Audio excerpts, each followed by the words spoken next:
Well, good morning and welcome to today's episode of Transformed. We're doing more of the Me3 series, and today I want to talk about hospitality. Welcome to today's message with Pastor Jim Balzano. Thank you to Park Home for our studio furniture and Taylor Design and Events for designing our studio. When we think of sacrificing for the cause of the gospel, we often think of being sent by God to foreign countries and giving our lives on the mission field or something like that. And in fact, it is absolutely a great sacrifice on the part of so many. At other times, we think of sacrificially giving to the work of His kingdom or giving of our time, which these also are things we definitely need and should do. And we understand those callings for what seem to be monumental sacrifices in order to serve God. But what about those smaller jobs that seem to be as monumental in size? For example, what about simply sacrificing a little time to volunteer to teach kids, drive a van, or some other ministry need? The reality is these jobs can be harder to get people to sacrifice for than an assignment from God they consider to be a big assignment. One area that requires sacrifice is that of hospitality. Now, before I go further, I want to remind you of the basis for Peter's commands to believers he was addressing in the first Peter. He told them they were living in the last days, therefore they should have a certain conduct and attitude towards each other. The reason for that conduct, again, as I said the last week, was that so in all things God would be glorified through Jesus, whom the glory and dominion belongs to forever and ever. You see, hospitality glorifies Jesus. When you and I demonstrate hospitality to other people, it is something, according to Scripture, brings glory to Jesus. In the last days, Peter said that we believers are to be hospitable to one another so that we can bring glory to Christ. Hospitality means sacrifice. If you're going to host people, especially in your home, it demands sacrifice. You must give up your time to do it. It will cost you money as you buy necessary supplies that you need to entertain your guest.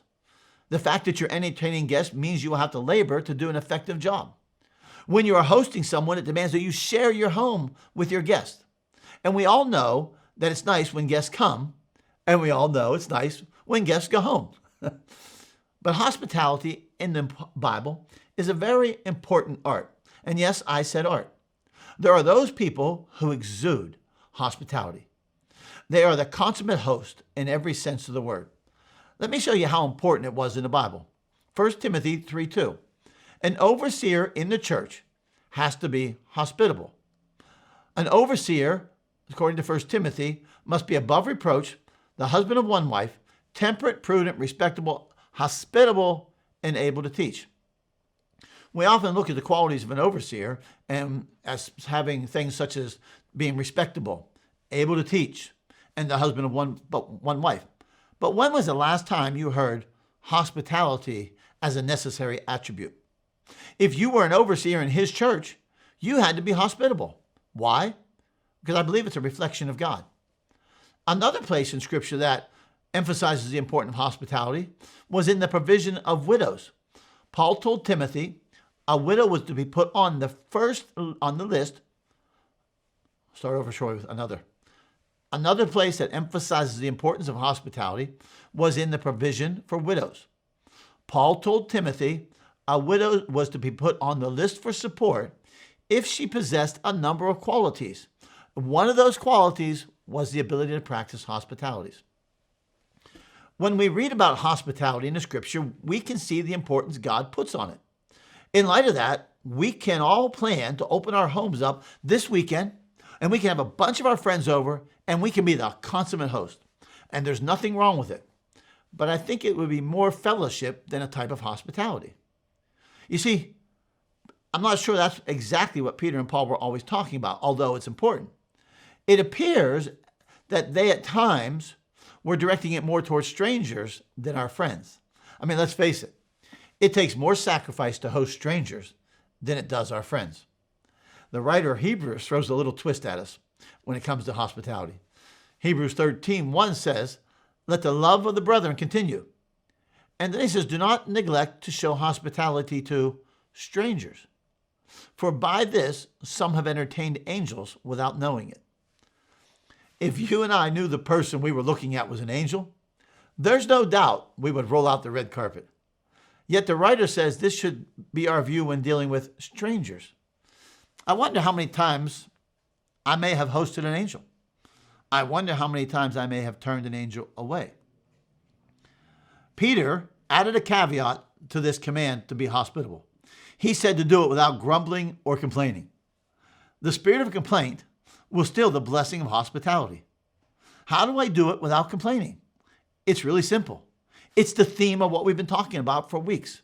And it's the reason that Peter said that we glorify God, is we do it with the attitude of we put God first and we put others second and we're third.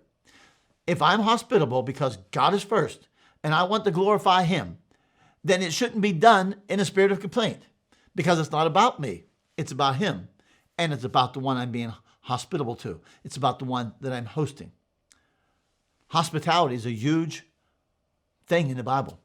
We see it in the Old Testament. We see it in the New Testament. We see it as a command from the apostles to the churches.